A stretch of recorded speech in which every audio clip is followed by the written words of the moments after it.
Energy can neither be created nor destroyed. It only can be transformed from one form to another form.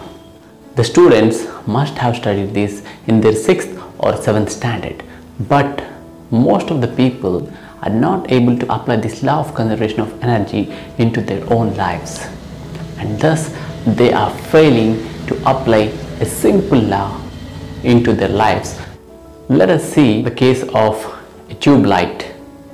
A tube light is utilizing electrical energy and it is converting electrical energy into light energy. That is called conservation of energy or transformation of energy from one form to another form. Let us consider a dam in which a reservoir is kept, which contains a lot of water head, which provides a potential energy for the height of water. This potential energy is converted into kinetic energy because you are allowing that water to flow with a rush towards the powerhouse that is located near the hydroelectric power station.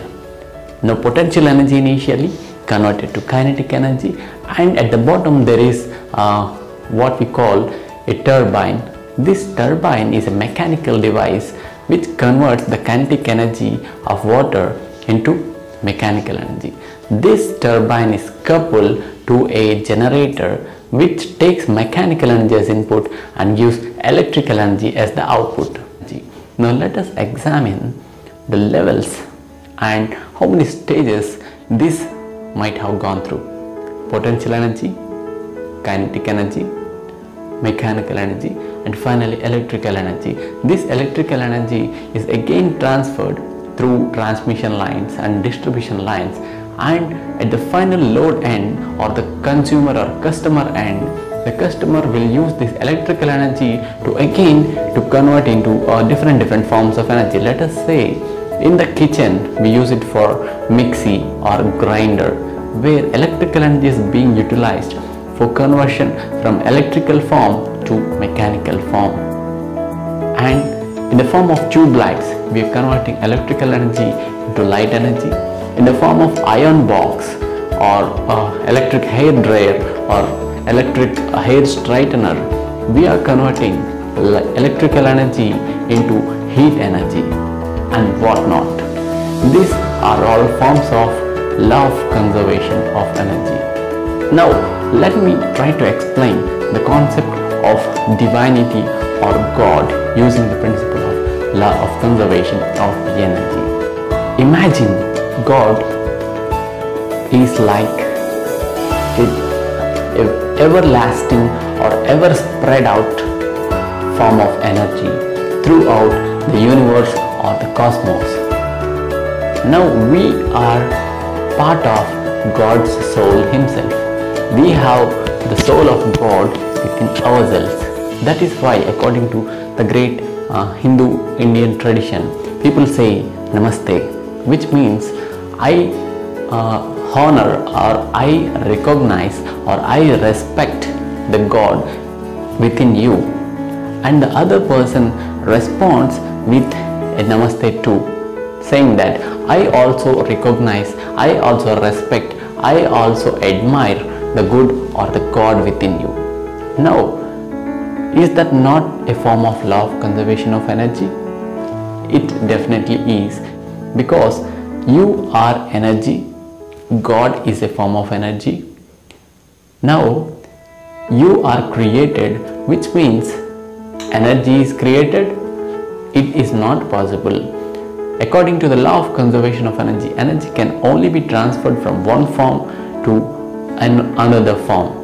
You are a transformation of God's divine soul or God's energy into the human form. Now, it is also a law of conservation of energy. All the living beings have God's soul within them.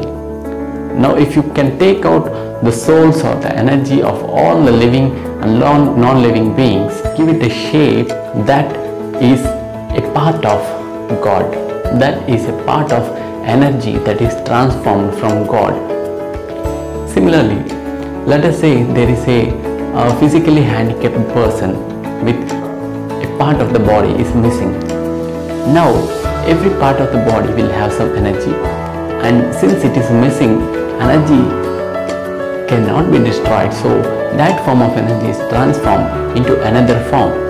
That is why we say they are not disabled persons, they are differently able persons.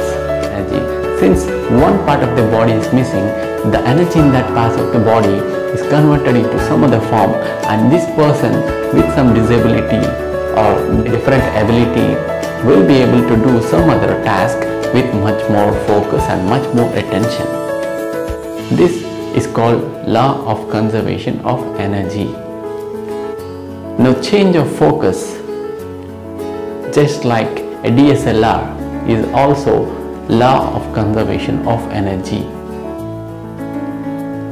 And any form of martial arts, take the word Kung Fu, it is derived from two words K-U-N-G and F-U. The word K-U-N-G means power and the word F-U means time. Now power multiplied by time is called energy.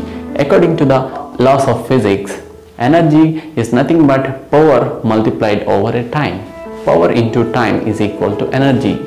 Given by Einstein, E is equal to mc square, which means energy is equal to mass into velocity of the light squared. According to Einstein's theory, E is equal to mc square, which means small amounts of mass can be converted into large amounts of energy, and large amounts of energy can be converted back into small amounts of mass. This is called law of conservation of energy.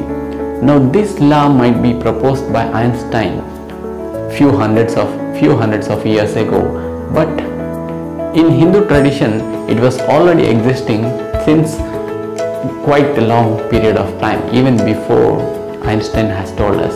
It is existing in the form of Omkara, which is written as mc squared. Is that not surprising? Yes. Omkara is a form of energy, and if you are able to transform your forms of energy into the desired form, you can reach your goals, you can obtain anything in your life.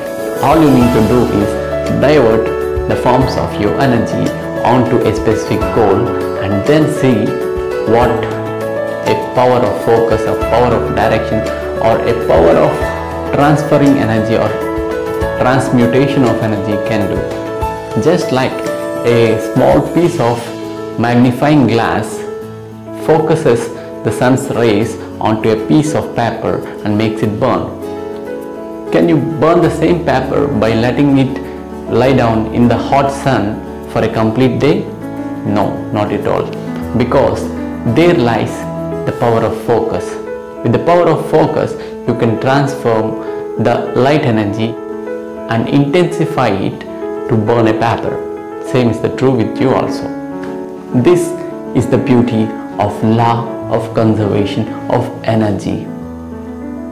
Direct your focus and direct your energies onto the form that you require in life and become more successful. All the very best.